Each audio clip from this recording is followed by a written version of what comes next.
Two here on Kiwi. The Radio Wammo Breakfast. Right, so brand new feature to the Radio Wammo Breakfast, talking with Selwyn Manning over at scoop.co.nz in an effort to try and find out what the heck is going on in North Africa and the Middle East. Don't feel that we're being all that well served by most of the news outlets here in New Zealand. There's plenty of good offerings on the net, but to collate some of that for us and really try to make some sense of it, Selwyn Manning. Good morning, Selwyn. Yeah, good morning. How are you going? Not too bad. Let's first start with the situation in Libya there on the ground. Overnight, what do you understand has been going on?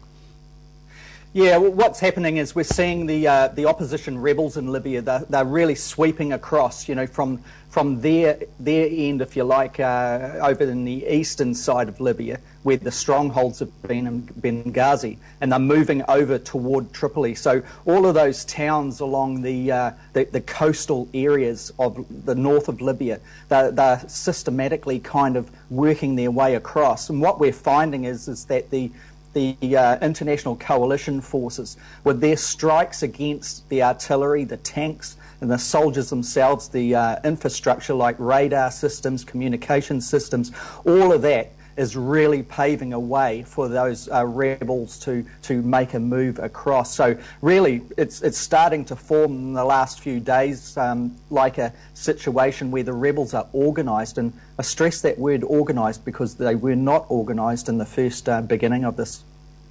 They really are a bit of a motley crew, really, aren't they, Selwyn?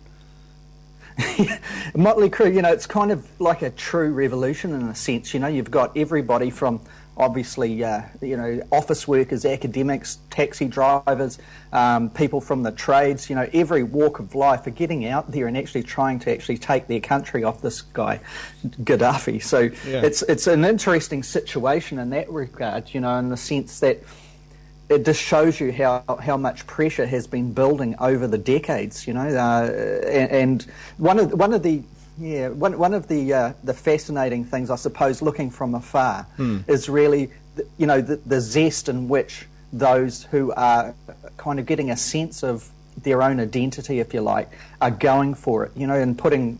I know it's a cliche, but, the ultimate sacrifice of sacrificing yourselves, but also your brother, your cousins and all of that, and getting out there and actually fighting. Some of the footage that's been coming through, Glenn, has been stuff like, groups of guys that are basically sharing a weapon, taking on a tank. Yeah. That type of footage, it's in one way it's so disturbing, and in another way it's kind of, from a point of view of seizing your identity, it's inspirational. But I guess the goal is for the rebels to get rid of Gaddafi, but he's holed up in Tripoli, isn't he? So how close are they to getting rid of him and completing the goal? Yeah. That's a really elusive. The answers to that question are really elusive. It's really difficult to answer that. What we do know is that they're really making real strong bites. The rebels are making strong bites into Sirte. This is the town where Gaddafi grew up. It's basically his turf.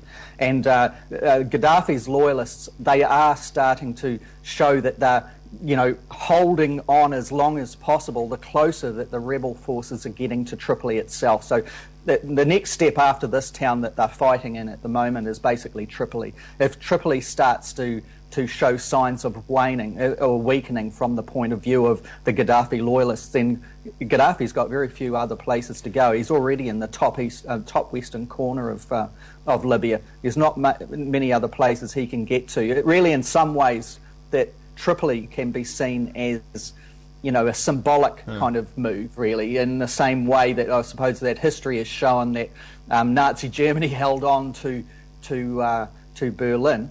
Well, Tripoli is the equivalent for the Gaddafi regime, really. From what do we understand about NATO's tactics and the so-called no-fly zone? Yeah, is there any inside word on that? Yeah, well, it has moved. Like NATO, as many of your listeners would probably know, has taken over command. And yesterday it announced that it was taking over full command, not just of the no-fly zone, but NATO is taking over the whole show, if you like. Now, it put out an interesting statement yesterday that indicates, the political subtleties that are going on here. And that statement was that NATO is there to protect all civilians from all sides, in the sense that what it was indicating there was it's not just there to protect the civilians that are under threat from Gaddafi's forces, but it's also there to protect the civilians that may be under threat from the rebel opposition that is sweeping through the country. So it's an indication and a message out to those rebels to say, look, do not commit atrocities like, the person you're trying to topple. There may be loyalists to Gaddafi, but if they're civilians, they should not be in your line of sight. But is there any inside word on some of these operations before the news media actually get them?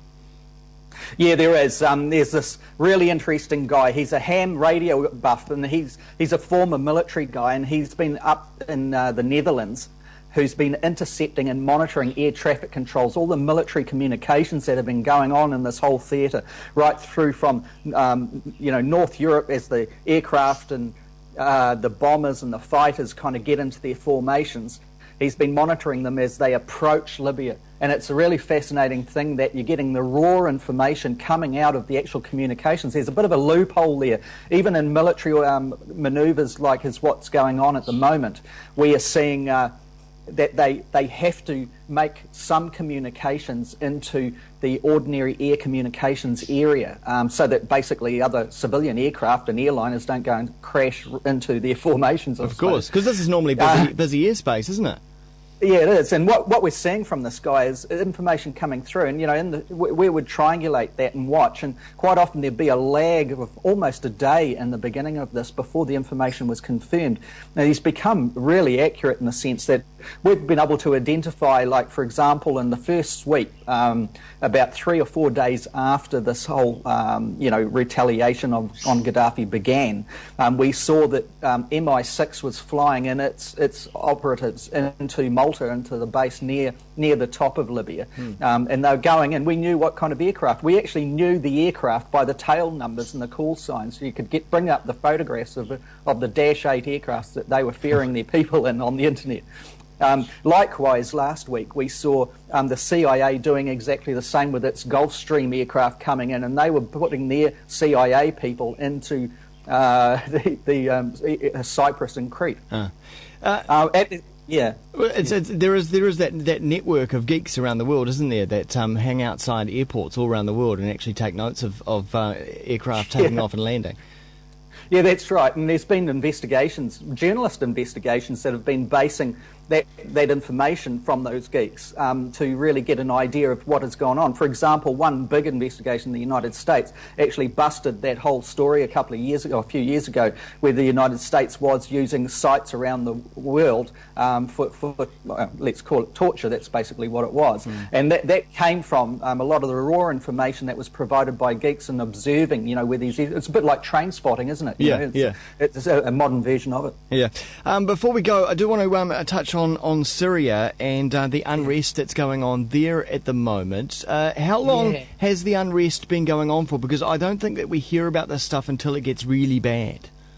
Yeah, all indications are it's been brimming for a long time, and obviously the oppression in the country has been going on a long time. The reason why we haven't heard a lot is because Syria is so screwed down. There isn't a lot of room for international media to be able to operate. It's actually banned from operating in the place. I mean, there was a Western journalist actually nabbed by the Syrians yesterday, and it was still being held. It's very difficult to get good footage out of there. But the footage we are seeing from Syria is a lot of it is open source or citizen journalism type of stuff. There is a media operating in there, but it's state controlled. Now what we're seeing in there is that the President Bashar al-Assad, he is getting one hell of a fright at the moment. He's seeing what's sweeping other countries and he's trying to curb it, and he's making all sorts of promises that he will allow, for example, opposition political groups to form. Now, we see it as a fundamental right, but it shows you how totalitarian these countries are. He's also kind of working with some of his close neighbours like Turkey, Qatar, Bahrain, and even Iraq is getting in there saying, we want to support you, want to settle this thing down, we want to support